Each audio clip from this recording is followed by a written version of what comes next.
I'm Shelby. I am a senior at the Mississippi School for Math and Science, which is a residential high school in Mississippi. Um, and I'm going to Duke University in the fall.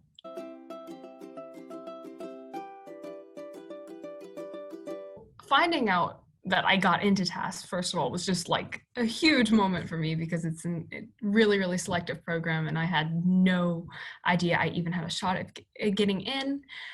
So 60 students are selected for the program and 15 students go into each of 4 seminars.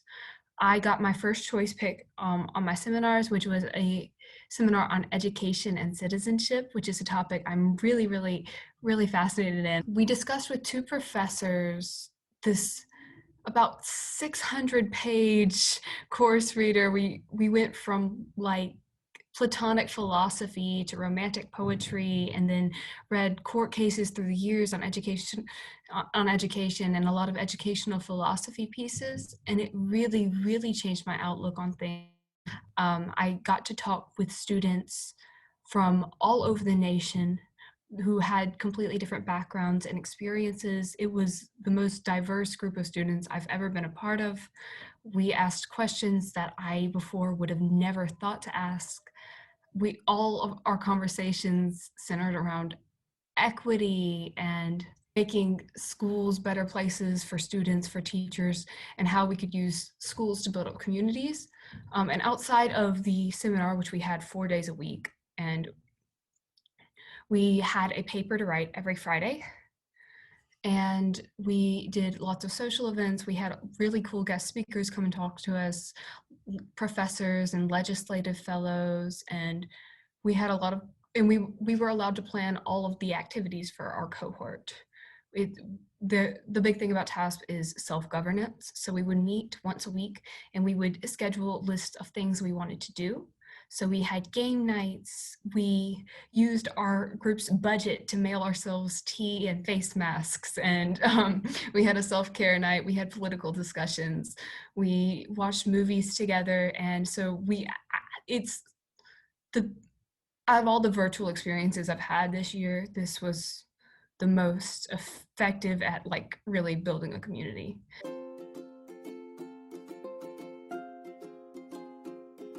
Me and some of the people from my cohort would stay up all night, some nights, just talking and swapping experiences. One of my best friends now lives in Massachusetts. And if you can imagine, Massachusetts and Mississippi are very different places, but somehow we still find ways to connect. And she's one of, like, I talk to her every single day, and we have regular Zoom calls with me and a few of the people from my TASP. We have a group chat. I actually made friends in the virtual format with all of us spread out across the country and even like internationally. One of the people in our group was from Canada, so it was really, really cool. I applied to multiple summer programs. However, everything but TASP was canceled.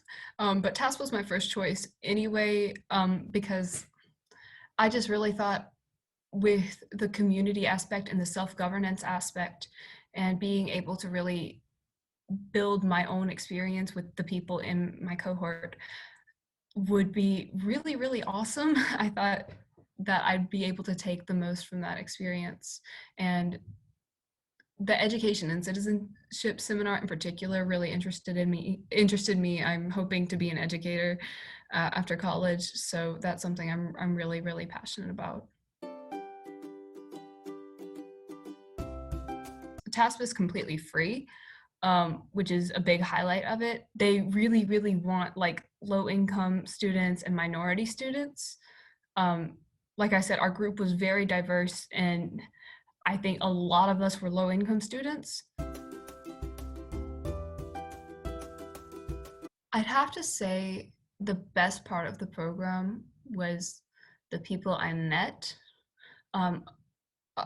One of the common things that we all connected over was the fact that we didn't really know a lot of people like ourselves, because everyone in my group was determined to learn as much as they could about the world around them and apply it to really change the world. Everyone I met at TASP wanted to change the world and wanted to have a positive impact on the society they lived in. And we really bonded over that. And from that, we had so many discussions that have forever changed me. I really don't have any negatives. It was a super cool experience besides like Zoom exhaustion. Um, I'd say it was an incredibly diverse community, except for like political beliefs. And I think we could have had more interesting conversations about politics if there was more of a spectrum, but everyone leaned left. So that was something that, I don't know, maybe it would have been a little more interesting to have differently, but I really don't think there was necessarily a worst part of it. Well, obviously it was different than I expected because of COVID, and I was expecting to like be able to go to Maryland and stay there. But and while like the whole time I wished it would have been in person and I would have gotten that experience that everyone said was so life-changing, it was still life-changing, and I think they did the very best they possibly could with the format we had. Um, so obviously that's a major difference. And I think they maintained all of the elements of the program they promised in the brochures besides that. I would say to pour your heart and soul into the essays. Those the essays for the application are very long. And what they're really looking for is a desire to learn. They don't want you to be perfect. You don't have to be that accomplished, but they want you to love learning and love connecting with people. And they also value maturity and being able to solve conflict and have conversations with people who are different than you.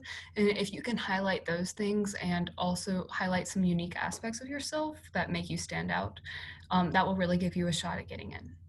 I mean, I'm not on the selection committee, so I obviously don't know fully, but I think those were the common threads in my friends' essays and mine.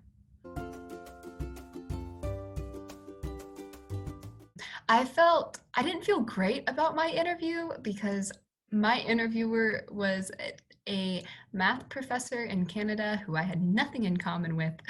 Um, but I was able to tell him about my experience where I live, and we were able to contrast some of the things that we had experienced, and also the questions they will hit you with in the interview are quite difficult and will catch you off guard. The first question my interviewer asked me was, why does racism exist? And I had to step back for a minute and think, because that is a difficult question to answer.